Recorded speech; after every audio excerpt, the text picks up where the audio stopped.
29장, 창세기 30장 1절에서 13절 말씀입니다. 오늘 본문 말씀은 창세기 30장 1절에서 13절 말씀입니다. 주어에 미처 프린터가 바뀌지 못해서 창세기 29장으로 되어 있는데, 지난주 본문이고 오늘 이번 주 본문은 창세기 30장 1절에서 13절 말씀입니다. 오늘은 본문 말씀을 가지고 삶은 피 튀기는 전쟁입니다 라는 제목으로 말씀을 증거하도록 하겠습니다. 여러분, 사람은 사회 속에서 살아가게 되어 있죠. 그래서 어떤 한 사람의 모습은 그 사람만의 모습일 수가 없고, 그 사람 자신이 다른 사람과 사회에 끼치는 영향력과 또 다른 사람들과의 관계에서 받는 영향력 속에서 그 사람의 모습이 있다 할 수 있는데, 오늘 이 인간관계의 모습이 어떨 때는 보면은 전쟁을 방불할 뿐만 아니라 실제 피 튀기는 전쟁이 되기도 합니다. 예를 들어서 오늘 레아 그리고 라헬 그리고 야곱, 이 세 사람의 모습이 오늘 본문 속에 등장하고 있습니다.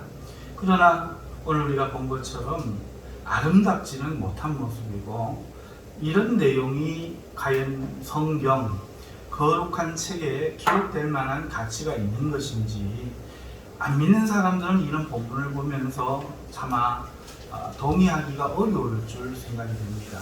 그만큼 오늘 본문에 나오는 내용은 아름답기는커녕 막장 드라마에 버금갈 정도의 그런 내용이죠.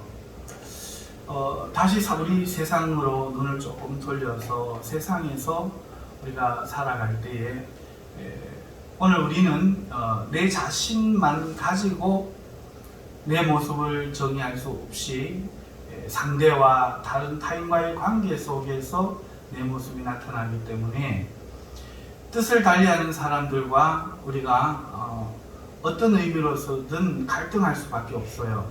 그런데 예전에는 빈부의 격차의 갈등이 있었어요. 신분의 갈등이 있었어요.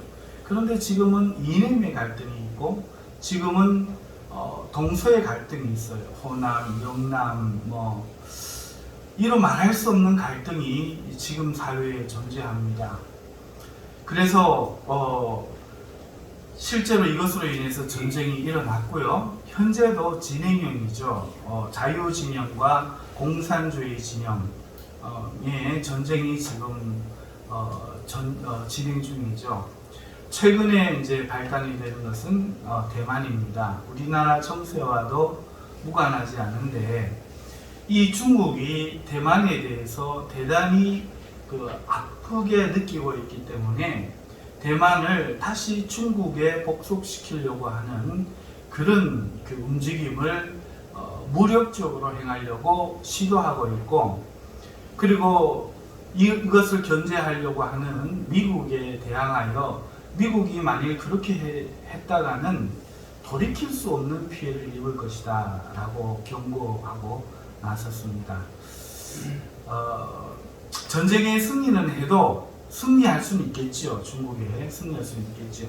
하지만 과거에 그리스가 로마의 전쟁에서 승리한 후에 차라리 승리하지 못한 것만큼이나 다시 이탈리아가 침략하면 무너질 그런 위기를 맞이한 것처럼 대부분의 무력을 잃고 나서 전 세계에서 사라지는 그 미국의 영향력을 생각할 때는 중국이 대만을 집어삼키는 그것을 허용하는 이보다 못하지 않겠느냐, 이렇게 협박하고 나선 것이지요. 그리고 이런 협박에 의해서 대만이 삼켜진다면 동북공정에 의해서 1대1로에 의해서 우리나라도 앞으로 어떻게 변할지 한치 앞을 알 수 없는 그런 시대를 지금 맞고 있습니다. 어쩌면 우리나라가 우리 청년들, 우리 요셉이 분영이가 대학을 갈 때쯤에는 김일성 주체 사상을 배울 수도 있어요. 예, 그렇기 때문에 지금 심각한 상황이다 이렇게 말할 수밖에 없는 상황이죠. 이렇게 이 갈등, 나 혼자만 자유를 사랑한다, 나 혼자만 하나님 섬기고 살겠다, 이래가지고 되는 문제가 아니라는 겁니다. 세상은 피 튀기는 전쟁이다. 삶이라는 것은 나 혼자만의 문제가 아니라 다른 사람과의 관계 속에서 갖는 대단히 두렵고 살떨리는 그런 위험 요소를 간직한 모습을 우리는 살고 있다. 이렇게 말씀하고 들을 수 있는 것입니다. 그러면서 오늘 라헬, 레아 그리고 야곱의 모습을 통해서 오늘 우리의 모습도 좀 돌아보고 또 좀 하나님의 모습을 통해서 위로도 좀 갖는 이런 시간을 가졌으면 합니다.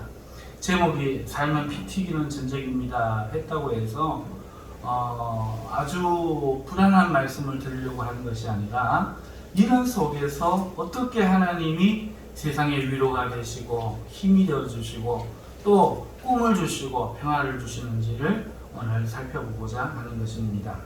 먼저 세 사람의 모습 중에서 라헬의 모습을 우리가 한번 살펴볼까요? 라헬은 레아의 동생이죠. 그러면서 동시에 결혼을 했습니다. 한 남자에게 말이죠. 그런데 라헬은 자신이 남편에게 사랑받는 것을 알지만 자기는 지금 출산하지 못하고 있습니다. 그런가 하면 언니는 출산을 했죠. 4명의 아들을 얻었습니다. 그리고 언니의 자랑, 그 언니가 하는 말들, 그 아들을 낳으면서 이제는 남편이 나를 사랑하리로다, 연합하리로다, 이렇게 동거하리로다 하는 말씀들을 이렇게 보면서, 이야기들을 보면서 이 라헬의 마음이 굉장히 흥분을 하기 시작합니다. 그리고 이제 언니가 유다를 낳을 때쯤 돼서는 그 마음이 이제 견딜 수 없는 지경에 이르렀죠. 그래서 라헬이 극도로 흥분하게 되고 라헬이 야곱에게 떼를 씁니다. 내게 자식을 낳게 해라. 안 그러면 내가 죽어버리겠다. 이렇게 원망하고 불평을 하는 것이죠. 야곱 잘못은 아닌데 야곱 꾸준히 이제 라헬을 사랑했으니까 그죠? 그런데도 불구하고 이렇게 어거지를 쓰고 자기의 이 마음을 다스리지 못하고 흥분하는 것이죠. 자, 이런 상황 가운데 무엇을 해줄 수 있겠습니까? 라헬이 선택을 합니다. 자기의 몸종 비라를 야곱에게 아내로 주어 그 비라를 통해서 아들을 얻고자 하는 이런 선택을 하는 것이죠. 지난번에도 말씀드렸지만 하나님을 찾지 않았습니다. 야곱이 이를 받아들여요. 그러자 이 라헬의 생각이 뭔가 하니까 그 아들 이름을 단이라고 말하면서 내 억울함을 푸시려고 내 호소를 하나님이 들어서 아들을 주셨다. 이렇게 말을 합니다. 그러니까 라헬의 생각은 뭐죠? 내가 지금 억울하다는 거죠. 하나님이 이 억울함을 내 편 들어주셨다. 지금 이야기하는 겁니다. 그리고 이 비라가 또 동생을 낳는데 납달리라고 이름하면서 라헬이 이렇게 이야기합니다. 내가 언니와 경쟁해서 크게 이겼다. 이제 이야기하는 것입니다. 자, 여러분 이 라헬의 모습이 어떤 모습이고 우리는 라헬에 대해서 어떻게 평가할 수 있을까요?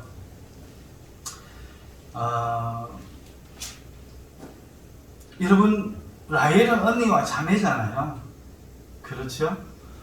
자랄 때 소꿉놀이를 했는지 공기놀이를 했는지 고무줄 놀이를 했는지 모르지만 함께 자랐을 겁니다. 자매의 추억이 있을 겁니다. 언니 동생이 보통 가깝잖아요.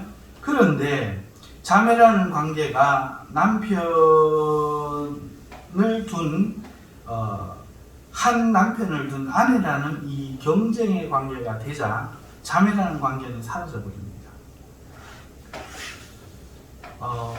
남편에게 자기가 더 사랑받는 것에 대해서 자매인 언니가 느낄 그 마음을 전혀 헤아리지 못하는 거죠. 그리고 시기하는 모습을 보이고 있습니다. 경쟁하는 모습을 보이고 있는 거죠. 자신이 하지 못하는 이 출산에 오히려 더 큰 고통을 느끼고 있는 겁니다. 언니의 마음보다. 대신에 나는 사랑을 받고 있잖아. 언니는 아들을 낳았으니 얼마나 좋아. 이런 마음이 아닌 거죠. 심지어 이 시기 원망에 빠져서 자기 남편마저도 굉장히 그 화를 퍼붓는 모습을 보이는 거죠. 남편에게 화를 내면서 내게 아들을 낳게 해라 하고 그 책임을 전가시키는 겁니다. 자기의 이 불행을 남편 탓을 하는 것이죠. 그리고 죽어버리겠다고 협박을 해버립니다. 지금 이 불행이 나 때문이라는 생각은 전혀 못하고 있습니다. 내가 언니를 주었을 때에 내가 거절을 했다든지 어쩔 수 없이 그 당시 사회 속에서 딸들이 아버지의 소유물로 여겨졌고 그래서 그 지참금을 통해서 아버지가 나를 팔아야만 했던, 언니를 팔아야 했던 이런 상황 속에서 그 처지를 내가 언니의 처지를 이해하고 보듬지 못해서 이런 결과가 생겼다. 적어도 내 남편의 마음을 내가 다독여서 언니의 마음을 헤아렸어야 했다. 이런 생각을 하지 못하고 오히려 언니에게 경쟁해서 이기려고 하면서 이 아들을 낳지 못하는 문제도 남편 때문이다. 이렇게 본인의 마음에 이성으로는 그렇게 생각하지 않는지 몰라도 현실적으로는 논리와는 전혀 상관없는 분노를 남편에게 퍼붓고 있는 모습을 우리는 보는 거죠. 나의 성격이 어떤가요? 어찌됐든 이 불행을 자기의 탓하고 있는 모습은 전혀 없는 것 같습니다. 적어도 본문에 나타난 모습만 봐서 말이죠. 속으로는 어떤지 알 수 없지만 현재는 그렇습니다. 그래서 질투심과 원망에 눈멀어 버렸죠. 그래서 상황 판단이 흐려집니다. 그래가지고 비라를 아내로 줘버려요. 남편에게 아들을 얻고자 말이죠. 이 모습을 보면은 라헬이 지성인인가 하는 생각이 들어요. 참된 행복이 무엇인지, 그리고 오늘 이 선택한 이 일이 어떤 결과를 가져올지 깊이 생각하지 않은 듯한, 감정적으로 대응하는 듯한 모습을 우리는 보게 됩니다. 지금 아들을 얻는다고 자기가 행복해지는 게 아니라는 거죠. 문제는 그것도 비라를 통해서 얻는 아들이 자기의 아들은 아니에요. 그런데 지금 라헬은 감정적으로 언니에게 이기기 위해서, 복수하기 위해서 이런 감정적인 대응을 하고 있는 겁니다. 그리고 아이를 낳았을 때에 단이라 하면서 자기가 억울하다 이렇게 말하는 모습, 그리고 하나님이 그 억울함을 들어주셨다는 이 고백 속에서 나타난 라헬의 모습은 굉장히 자기중심적인 사고를 하고 있는 사람입니다. 모든 것의 평가를 자기중심으로 해석을 하고 있다 하는 거죠. 그리고 언니와 크게 경쟁하여 이겼다는 이 고백 속에 다른 사람, 언니마저도 남편마저도 어떻게 여기고 있는지 그 생각이 드러나잖아요. 그녀는 자기의 어떤 승리, 자기의 자신의 어떤 드러남, 이런 것들을 행복으로 여기고 살고 있다는 거예요. 그러지 못했을 때 견디지 못한다는 거죠. 자기가 좀 약자일 때, 루저가 될 때, 다른 사람이 가진 것을 가지지 못할 때, 이럴 때 굉장하게 억울하게 여기고 이런 것들을 견디지 못하는 사람이다 하는 것을 우리가 알 수 있죠. 좀 그려집니까? 여러분 좀 이해가 되세요?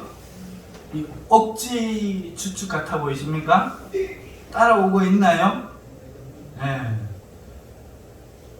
이거 어려운 일은 아니에요. 인간적인 이해 속에서 우리가 할 수 있는 거니까 조금만 생각해보면 그렇다 하는 것을 우리가 짐작할 수 있는 거예요. 자, 그러면 이런 사람들이 우리 주위에 있죠? 그래서 더 이해가 쉬운 겁니다. 사람은 뭐 해아래 남다른 사람이 있는 게 아니라 다 거기서 거기잖아요. 그렇죠? 이런 스타일, 이런 유형이 있고 이런 스타일, 이런 유형이 있어요.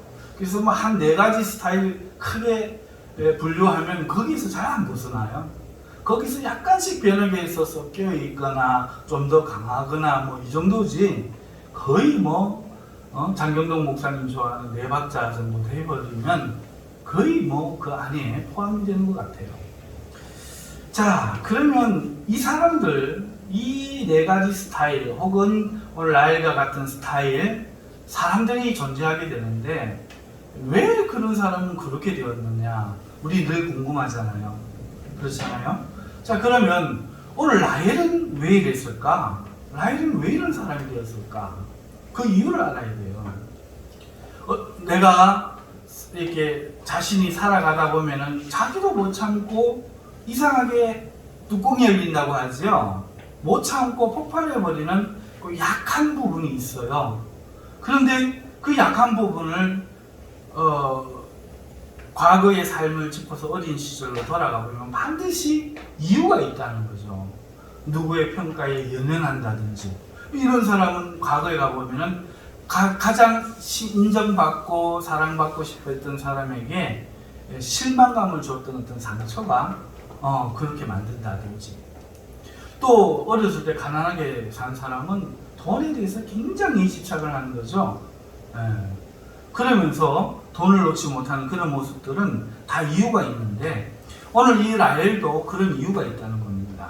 그럼 라헬이 왜 이렇게 되었을까 하는 그 이유를 우리는 성경 본문에서 찾자면 창세기 29장 17절에서 찾을 수 있어요. 창세기 29장 17절을 보면은 레아는 시력이 약하고 라헬은 곱고 아리따우니 이렇게 성경이 평가하고 있습니다. 이 평가가 성경의 평가인지 자신들이 그렇게 생각하는 평가인지 우리가 다 알 수는 없지만 그럼에도 불구하고 이것이 지금 그 이유를 추측할 수 있는 근거를 제시하고 있습니다. 여러분, 이건 번외의 이야기예요. 지금은 과학시대잖아요. 그쵸? 여러분 과학 문명들, 과학 이기들을 다 가지고 살잖아요. 심지어 과학 때문에 사랑도 어떤 뭐 호르몬의 효과다 이렇게 해가지고 인격이 굉장히 저평가되고 있죠. 사람의 존재가 그렇죠. 또 같은 맥락으로 성경에 대해서도 과학적으로 증명되지 않은 것은 믿을 수 없는 것처럼 그렇게 생각을 영향을 주어서 오늘날 많은 기독교인들이 신앙을 위협받고 있는 게 사실입니다. 그렇죠? 그런데 사실은 우리 목사들도 성경학자들도 과학자예요. 사실은 과학자입니다. 과학의 한 방식을 따르는데 그게 뭔가 하니까 우리는 인문과학이에요. 인문과학. 그래서 말씀, 언어 이것을 가지고 과학적으로 생각하는 사람들이라는 것이죠. 그러니까 제가 하는 한 시간의 설교를 한마디로 줄일 수 있어요. 하나님을 경외하라. 이거 한마디면 끝나는 거예요. 그런데 그 속에서 경외가 뭔지, 왜 경외하면 하지 않으면 안 되는지, 안 했을 때 어떻게 되는지 이런 것들을 한 시간 동안 그 내용을 여러분들이 이해할 수 있게 해놓고 하나님이 경외할 수밖에 없는 분임을 드러내는 것. 바로 그게 인문과학인 거죠. 마찬가지로 오늘 29장 17절 레아는 시력이 약하고 라헬은 곱고 아리따우니 하는 이 단순한 말씀을 가지고도 오늘 우리 성경학자들은 이 말씀을 해석을 합니다. 이 말이 무슨 말일까? 여러분, 라헬이 왜 이렇게 되었을까 생각하기 전에 이 말씀을 가지고 한번 생각을 해보죠. 먼저 레아부터 한번 보십시다. 레아는 뭐라고요? 시력이 약하고 라고 했잖아요. 이 시력이 약하다는 것을 우리는 보통 어떻게 해석을 해요? 우리가 목사님들에게 들을 때, 그리고 우리가 성경을 읽을 때 이 해석을 약하다는 것이 시력이 첫째 좋지 못하다, 눈이 이렇게 잘 안 보인다. 첫 번째, 문자 그대로 하는 해석. 두 번째 하는 해석이 뭐죠? 레아는 용모가 아름답지 못하다. 이렇게 해석하는 거죠. 자, 요 두 가지가 대표적인 해석이었어요. 그런데 이 약하다라는 단어는 히브리어로 라크라고 해요. 라크. 그런데 이것은 약하다는 뜻만 있는 게 아니에요. 다른 뜻들이 있습니다. 그래서 맞게 해석해야 되는 게 중요한데, 창세기 33장 13절에 이 단어가 나와요. 에서를 만난 야곱이 같이 가자고 할 때에 말을 타고 온 그 형을 보내면서 내 자식들은 연약해서 지금 가져가면 다 죽을 겁니다. 내 양떼들도 연약하니 할 때 라크라는 단어가 사용되죠. 내 자식들이 연약하다. 뭐라고요? 연약하다. 지금 레아의 시력은 약하다. 시력이 좋지 못하다. 약하다. 내 자식들이 약하다. 강행군할 만한 체력이 되지 못한다. 이런 약하다는 뜻이라는 거죠. 그리고 신명기 20장 8절에 가면은 마음이 허약한 자가 있느냐 그는 집으로 돌아갈지니 라고 하나님께서 모세에게 말씀을 하면서 거기에서 라크라는 단어가 나와요. 마음이 어떡하다? 약하다, 허약하다, 강하지 못하다, 허약하다.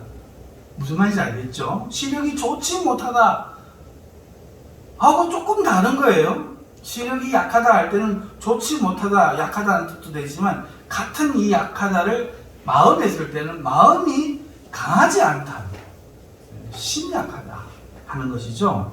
그리고 내 자식들이 어려서 연약하다 이런 뜻으로 약하다는 것도 또 다르게 쓰인다는 거죠. 그 외에서 창세기 18장 17절에는 부드러움이라는 뜻으로 사용되었습니다. 부드러운. 약하다는 게 부드럽다. 그리고 사무엘하 3장 39절에 가면 온화하다 하는 뜻이 있어요. 온화한 뜻으로 사용됩니다. 그리고 잠언 15장 1절에 가면 같은 단어가 연한이라는 뜻으로 사용되어지죠. 신명기 28장 56절에 가면은 섬세한, 아주 섬세하다 하는 뜻으로 사용되어졌습니다. 자, 그런가 하면은 역대상 22장 5절에 가면 어린, 젊은 이라는 뜻으로도 사용되어졌어요. 그러니까 오늘 레아가 시력이 약하다라는 뜻은 시력이 좋지, 단지 시력이 나쁘다는 뜻으로도 사용될 수 있지만, 그렇게 해석을 했지만 다른 말로는 시력이 어리다, 조금 강하지 못하거나 섬세하다, 연하다, 온화하다, 부드럽다, 허약하다, 뭐 이런 뜻으로도 사용할 수 있다는 겁니다. 그러니까 시력이라는 게 뭐죠?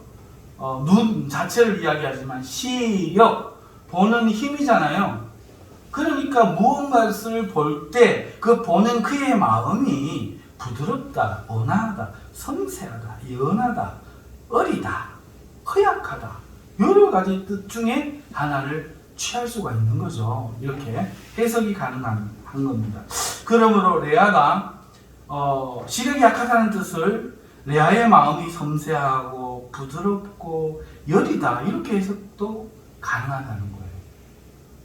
왜냐하면 성경학자는 과학적이기 때문에 여러 가지 뜻을 놓고 분류를 하면서 이게 이 뜻이 더 맞구나, 이렇게 규합하는 작용을 해서 결론을 내는 사람들이라서 지금 제가 여러분들에게 근거를 제시하고 이렇게 해석할 수 있는 근거를 말씀을 드리는 겁니다.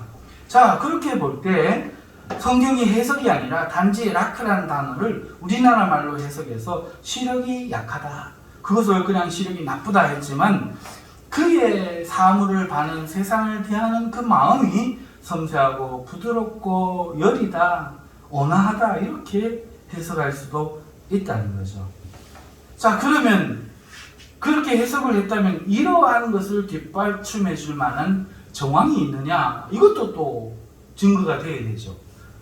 여러분, 야곱이 그 라헬을 만날 때 어떤 모습이었죠? 라헬이 뭐 하던 상태였죠? 아버지의 양을 치던 상태였죠. 그런데 레아는 어디 있었습니까? 양을 쳤습니까? 안 쳤지요. 그러니까 이 모습에서 볼 때 레아는 양을 치기에는 너무 부드럽고 연하고 섬세해서 양을 칠 수가 없었다.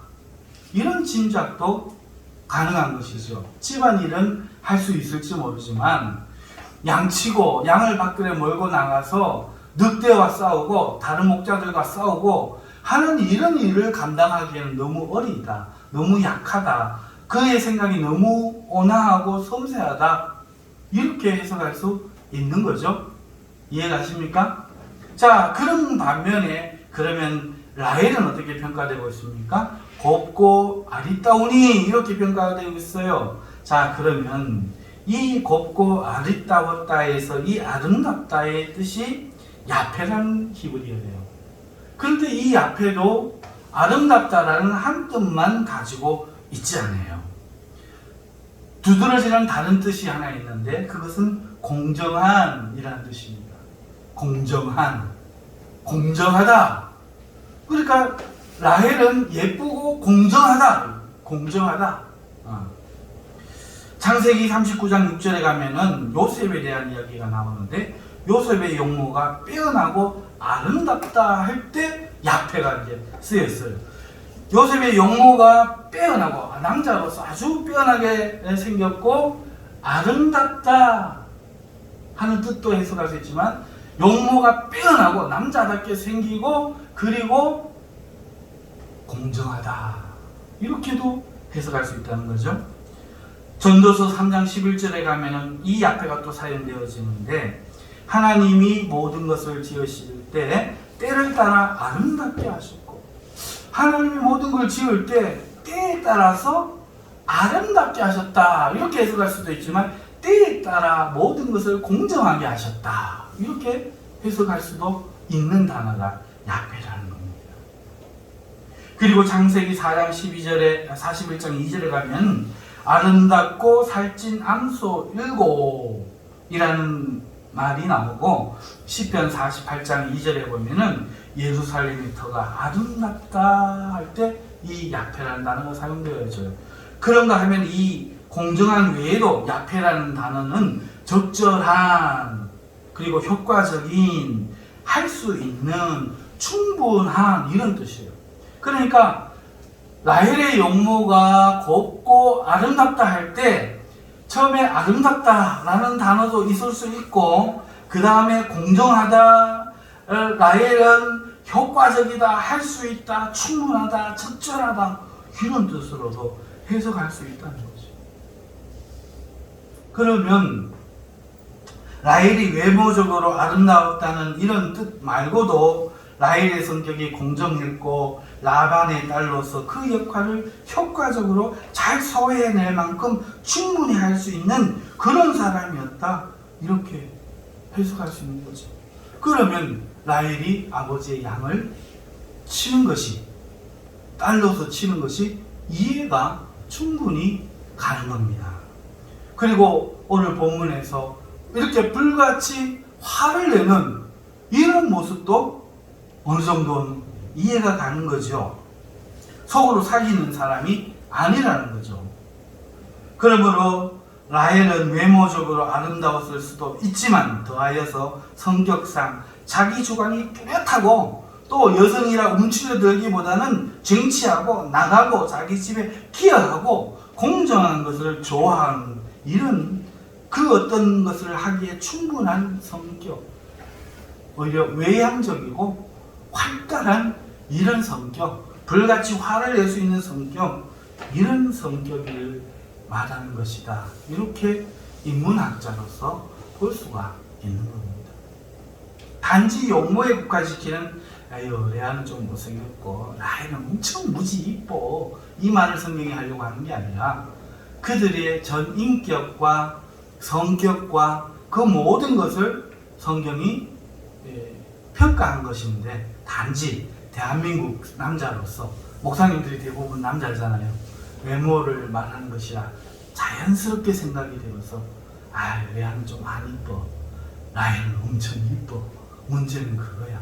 이렇게 하니까 맞아. 그러면 둘이 그럴 수 있지. 다들 생각이 그렇게 자연스럽게 결론 지어질 수 있다 하는 거죠. 그렇지만 오늘 인문학자로서 좀 더 학문에 대해서 말씀도 하나님의 뜻에 대해서 그 계시되어진 거기 때문에 이것이 무슨 뜻일까? 언어를 우리가 시를 분야하면서 그 시인의 마음을 헤아려 보는 것처럼 은유벽으로 빗댄 그 뜻을 헤아려 보는 것처럼 하나님의 말씀을 우리가 헤아려 볼 때 이러한 해석이 충분히 가능하다 하는 거죠. 그래서 라헬이 왜 이렇게 되었을까? 라헬이 왜 이렇게 되었을까? 결론이 뭐죠? 성격이다. 성격이다.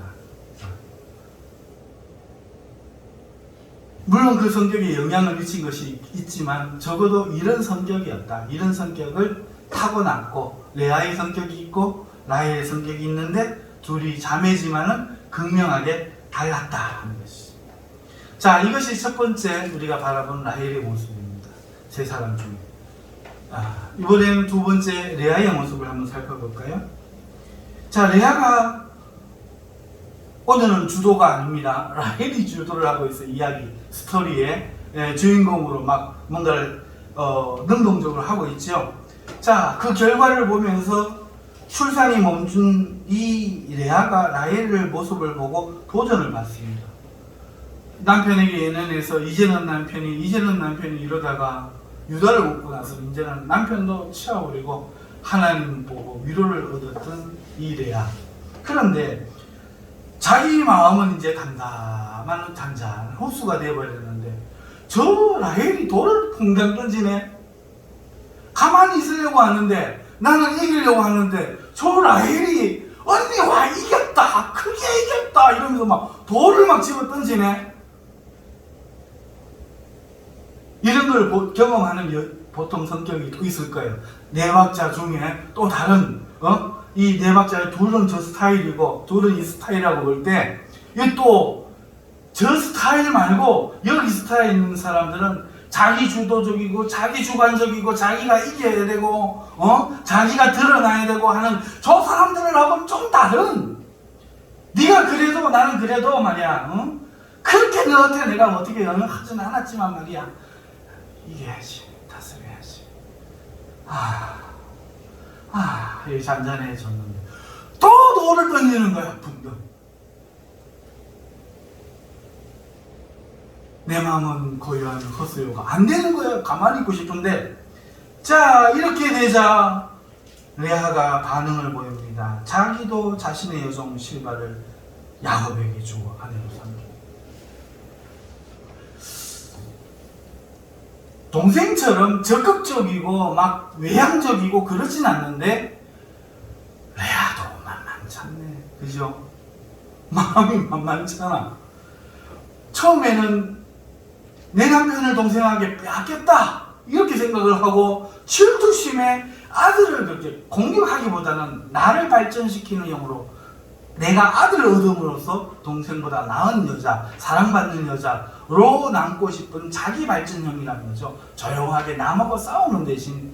그러니까 저 형은 공부도 안 하고 막 밖에 나가서 자기 하고 싶은 거 하면서 인생대로 살고 인생이 국민학교 때는 초등학교 때는 잘 나가 싸움도 잘하고 잘생기고 근데 대학 못 가고 돈도 못 벌고 나중에 뭐 막노도 하고 살아요.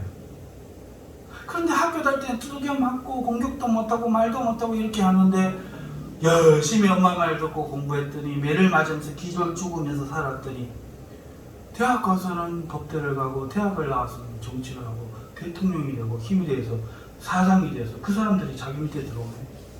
요게 레아예요. 딴 집에 갔더니 그 아이는 막 어머니 말 듣고 이것도 해야 되고 저것도 해야 돼. 그걸 바라보면서 나는 그런 거 안 하고 살아 했는데 나중에 살아보니 지금 깡패가 돼 있고 막노동자가 돼 있고 그렇단 말이에요. 근데 그 아이는 그렇게 못나 보이고 자유도 없어 보이고 막 이렇게 살았는데 엄마가 시키는 대로 아빠가 시키는 대로 했더니 인생이 순탄해집니다. 뭐 공무원이 되든 뭐 대기업에 들어가든 의사가 되든 판사가 되든 별로 사는데 걱정은 안 하고, 외제차 타는데도 별로 걱정도 안 하고, 그렇게 살고 있는 거야. 이게 레아란 말이죠. 그렇게 잘났다고 하던 애들은 학교, 중학교, 고등학교 다닐 때 남 때리고, 남 못하는 거 하는 걸 대단한 것처럼 여기고, 그러던 애들은 남에게 상처 주는 거, 그런 거 신경도 안 쓰고 살던 그런 애들은 라헬이 애 못 낳는 것처럼 나중에 인생이 엉망이 되는데, 이렇게 자기 발전형의 사람들은 인생이 평탄해지고 그래도 아들이 넷이나 있는 레아처럼 가진 건 많아. 인생이 별 적은 없어요. 돌 던지는 놈만 없으면. 그래가지고 그런데도 역시 사람이네. 다 가지고 있으면서도 사람이야. 그래가지고 자기도 요종 실바를 야곱해주고 아내로 삼게 합니다. 그리고는 이 레아의 생각 보세요. 동생을 네가 그랬나? 안 하고요. 가시라고 그 얻은 아들을 이름하면서 복되다 이렇게. 이 관심은 자기야. 항상 복되다. 나는 복이 있어. 너는 없지. 너 공격 안 해. 나는 복이 있어. 두 번째, 아셀을 얻고 기뻐. 모든 딸들이 나를 기쁜 자라고 할 거야. 굉장히 감수성이 많고 다른 사람의 상처를 많이 받지만 거기에 대한 복수를 꿈꾸기보다는 오히려 자기를 발전시키려는 그런 내성형의 사람이다 평가할 수 있겠죠. 동생보다 사랑받지 못하는 자신의 모습에 상처받았지만 야곱은 씩씩하고 할 수 있는 이런 라헬의 모습에 반해서 라헬을 사랑했지만 확단하고 사랑한다고 달려드는 이런 여자를 남자는 매력을 좀 느끼겠죠. 표현도 못하고 좀 재미가 없고 그냥 사랑받기를 수동적으로 기다리는 이런 레아보다는 라헬이 훨씬 사랑스러웠을지도 모르겠어요. 실제로 용모가 더 이뻤을 수도 있고. 하지만 레아는 끝까지 남편 원망 안 합니다. 그렇잖아요. 라헬을 원망 안 하잖아요.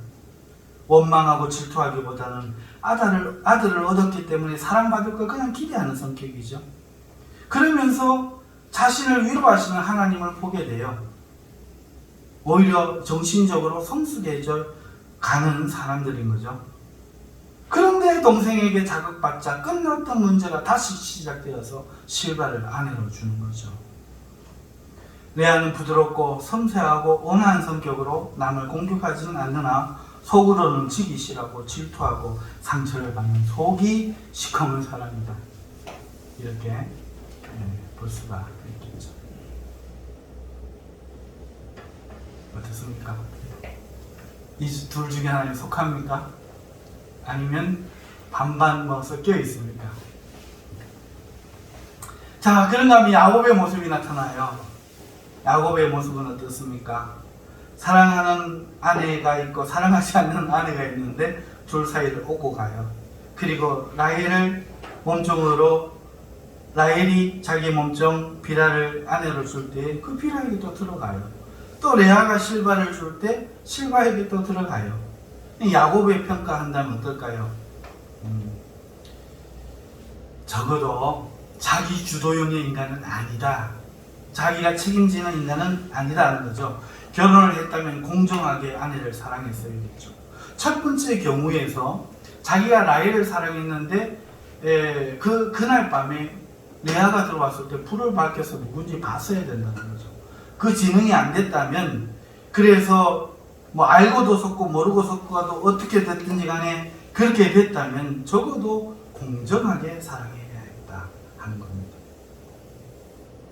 하지만 공정은 안 하고 뭐만 공정했느냐, 여자를 여자로 이용하는 일만 공정. 이 여자도 저 여자도 공정하게 들어갔다 하는 거죠. 그리고 두 몸종을 제시해서 자신들의 이 불행의 문제를 해결하려고 하고 있는 아내들의 방식에 있어서 그는 수동적이면 안 되었어요. 최선의 방법을 찾았어야 됩니다. 야, 이건 해결책이 아니야. 나는 앞으로 이제 두 사람에게 똑같이 처우해 줄 거고 똑같이 웃어 줄 거고 똑같이 할 거야. 그렇게 하려고 할게. 두 여자를 더 준다고 그 아들을 얻는다고 사랑하는 게 아니야 라고 했어야 되는데 그러지 않고 두 몸종을 다 아내로 받아들이고 쳐다만 놓지 둘째 아도 또 놓는 거예요. 그러니까 이 야곱의 모습이 보이죠. 네. 자, 오늘 전 네 박자를 이야기하지 않고 이렇게 세 사람의 모습을 말씀을 드렸는데 어떤가요, 여러분? 참 한심하죠? 한심하죠? 근데 이게 누구의 모습이라고요? 우리 이스라엘이 하나님 백성이니까 오늘 우리네 모습이에요. 오늘 이게 우리네 모습이에요. 오늘 하나님이 여기에 무슨 말씀을 하시나요? 안 하시죠? 오늘 우리가 살아가는데 우리가 우리끼리 갈등을 하고 살 터지는 피 터지는 전쟁을 하고 갈등을 하고 원망을 하고 살아가지 하나님 뭐라고 하시나요? 안 하는데 우리만 서로 그러는 거 아닙니까? 다 지 하나님 내 먹으라고 오늘 고기 주셨다 이러고 하나님 내가 가만 안 둘 거야 이러고 다들 그렇게 사는 거예요. 하나님 한 말씀도 안 하시는데. 자, 이 세 사람의 모습과 우리 하나님 모습을 한번 보십시다. 하나님은 그들의 삶의 모습에 무엇을 오늘 하고 계신가요? 무엇을 하고 계세요? 하나님 어디 계세요? 뭐 하세요? 하나 드러나는 거 있죠? 레아의 태를 열어주셨다 말씀하고 있어요. 사랑받지 못하니까 레아의 태를 열어주셨다. 하나님은 오늘 우리 삶에 긍휼을 베풀어 주고 불쌍한 자들에게 긍휼을 베풀어 주신 거예요. 그렇지만 하나님은 야곱과 아내들의 그 선택과 그 삶에 개입하지 않으세요. 야, 너 그거 하지 마. 야, 그거 틀렸어. 이렇게 하지 않으세요. 이렇게 해 말씀하지 않으시고 하나님께서는 자, 방관을 하십니까? 그냥 주십니까? 이거 뭐 어떻게 해석하느냐에 따라서 의미가 다른데 적어도 개입하지 않으시래요. 이 하나님의 뜻이 뭘까요? 왜 개입하지 않으실까요? 여러분, 하나님은 그러면 이 삶에 어떤 의미를 안 두고 계실까요? 아니에요. 하나님은 이들이 올바른 삶을 살기를 정말 원하시죠. 행복한 선택하기를 정말 원하시죠. 하지만 강제로 나서서 개입하지 않으시고 기계처럼 사용하지 않으시고 종처럼 주권을 휘두르지 않으세요. 인격을 존중하며 오늘 우리에게 구약의 의미가 그거예요. 행한 대로 내가 너에게 갚아주리라는 것은 걸리기만 해봐 죽여봅니다. 이 뜻이 아니에요. 행한 대로 갚으시겠다는 말은 너희들이 잘 되는 길을 선택하기를 원한다는 자유를 전적으로 준다는 오히려 이 뜻에 더 가까운 말입니다. 그러니까 오늘 이 야곱의 인생에 있어서 정답을 딱 제시하면서 이렇게만 해야 돼 라고 하지 않으시고 대신에 우리 그 야곱의 선택에 라헬의 선택에 오히려 은혜와 레아의 선택에 긍휼을 베푸신다. 그리고 훗날 우리가 알다시피 나라를 세웠을 때 올바른 삶을 살기를 원하시는 마음에 어떻게 사는 게 행복한지를 드러낸 하나님의 십계명을 주시는 거죠. 내가 너희에게 준 계명은 너희가 행복을 위한 것이 아니냐 말씀하신다는 거예요. 그러니까 이것은 걸리기만 해봐 작살낸다 라는 뜻으로 준 게 아니에요. 돌로 쳐 죽이라고 했어도 그렇게 함으로써 악이 범람하고 악이 이 세상에 성행하는 것을 막아서 인간이 행복하게 살도록 일벌백계 하며 죄를 처단하게 하시고 이런 것을 함으로써 서로가 상처가 되고 서로를 피해를 주는 이런 불행을 만드는 일을 금하기 위해서 주신 것이 10계명으로서 1계명에서 4계명은 다른 신, 가짜 신을 섬겨서 갖게 되는 그 사상과 생각의 타락이 가져올 그 불행을 막고 두 번째는 자신의 몸과 자신의 관계 속에 파괴함으로써 가져올 불행을 막으려는 법을 하나님이 율법을 통해서 제시하는 거죠. 그러니까 오늘 야곱과 그 가족들에게 하나님은 이 법을 아직은 주실 때가 아니라서 안 주셨지만 하나님의 뜻은 동일한 겁니다. 행복하게 살기를 원하시는 거죠. 그리고 이후에 율법을 주셨습니다. 그렇죠? 자, 오늘 내 모습을 봅니다. 세 사람의 모습 그리고 하나님의 모습을 보았습니다. 여러분, 여기서 우리가 어떤 작은 교훈을 우리는 가질 수 있을 거라고 믿습니다. 여러분, 삶은, 오늘 이 현실의 삶은 우리들에 의해서 하나님에게 만드신 것이 아니라 우리의 성격, 우리의 능력, 처지, 상대와의 관계에 통해서 어쩌면 피 튀기는 전쟁터가 되고 있다는 거예요. 그렇죠? 그래서 이걸 막기 위해서 우리는 어떤 조치가 필요합니다. 이 교훈을 우리가 발견해야 되는 거죠. 가만두면, 그대로 두면 우리는 피 터지는 이 불행을 경험해야 되는 거예요. 그래서 오늘 우리가 얻는 교훈은 무엇입니까? 첫째, 시기 질투하면서 살아서는 안 된다는 거예요. 성격대로 살면 안 된다는 거예요. 우리는 올바르게 살고 사랑의 삶을 살며 최선을 다해서 삶에 대하여 그 연구하며 올바른 삶을 추구해야 된다는 겁니다. 그냥 아무렇게나 게임하고 아무렇게나 남의 도움을 받으면서 살려고 했다가는 큰일 난다는 거예요. 남이 도와준다고 해도 내가 왜 이 도움을 받아야 되는지, 받은 다음에 뭐가 되는지, 내 자존감은 남을 의지하는 아무 해악이 없는 선이라도 이걸 하나둘 받음으로써 내가 내 힘으로 나를 극복해내려고 그러고 위기를 극복해내려 하지 못하고 힘만 들면 엄마, 힘만 들면 아버지 찾아갈 성격이 되지는 않는지, 그런 위험성이 있으면 거부하고 차라리 눈물 젖은 빵을 뜯어먹는 선택을 하는 것이 인간답다는 거예요. 연약하게 우유부단하게 의지하면서 살아면 안 된다는 거예요. 그래서 오늘 우리가 성격대로 살면 안 되고 환경대로 살면 안 되고 남이 충동한다고 그 충동대로 살면 안 돼요. 오늘 우리는 최선을 다해서 살아야 됩니다. 하나님이 개입하지 않으셔요. 그걸 기대하면 안 돼요. 최선을 다해서 내 행복을 만들어 가야 돼요. 행복의 이유, 불행의 이유를 다른 사람을 탓하고 죽어버리겠다고 협박하고 이래서는 안 된다는 거예요. 내가 행복하기 위해서 정당하지 못한 방법으로 행복을 구하려고 해서는 안 된다는 거예요. 그러면 너무너무 불행해지는 전쟁터가 된다는 거예요. 전쟁터가 된다.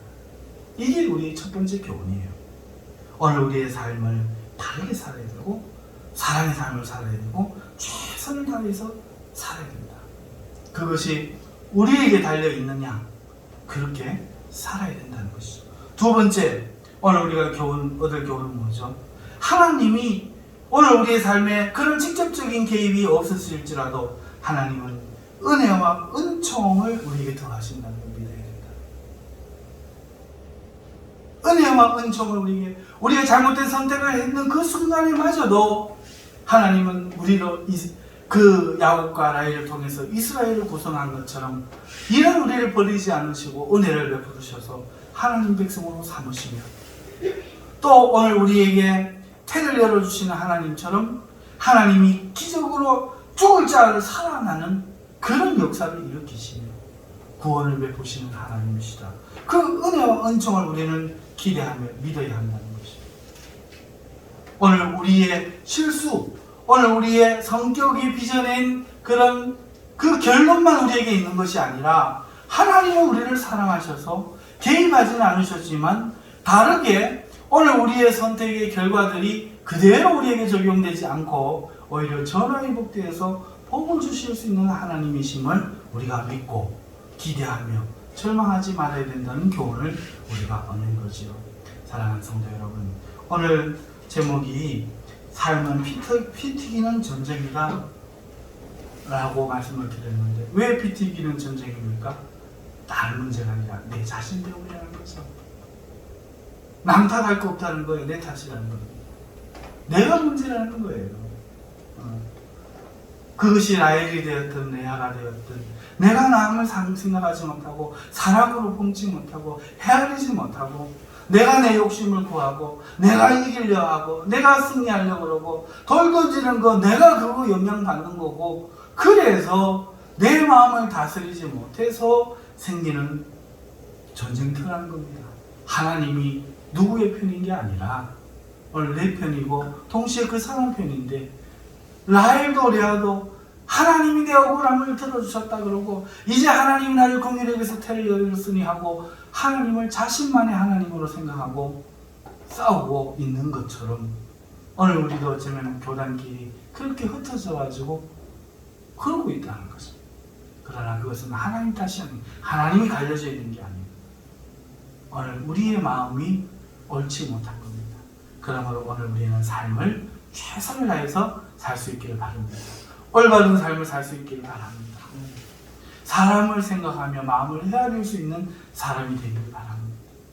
가질 것보다도 공정한가 생각하고 공정하고 주도적인 성격이 된다 할지라도 성질 부리지 말고 그렇지 않은 사람들 답답해 여기지 말고 헤아리면서 자신이 온유한 사람이라고 자기만 행복을 추구하고 살 게 아니라 라헬을 품는 레아가 되는 것이 옳았던 것처럼 오늘 자기가 성공한 인생이 된다 할지라도 그렇지 못한 사람들에게 은혜를 베푸는 사람이 되어야 할 줄 믿습니다. 그러나 이 사람도 저 사람도 다 죄인입니다. 하나님의 긍휼과 은혜를 기대하면서 자기를 낮추고 서로가 도우면서 그렇게 하나님을 섬겨야 할 줄로 믿습니다. 기도하겠습니다. 거룩하신 하나님 아버지, 성경에 우리의 삶이 있고 우리의 모습이 있습니다.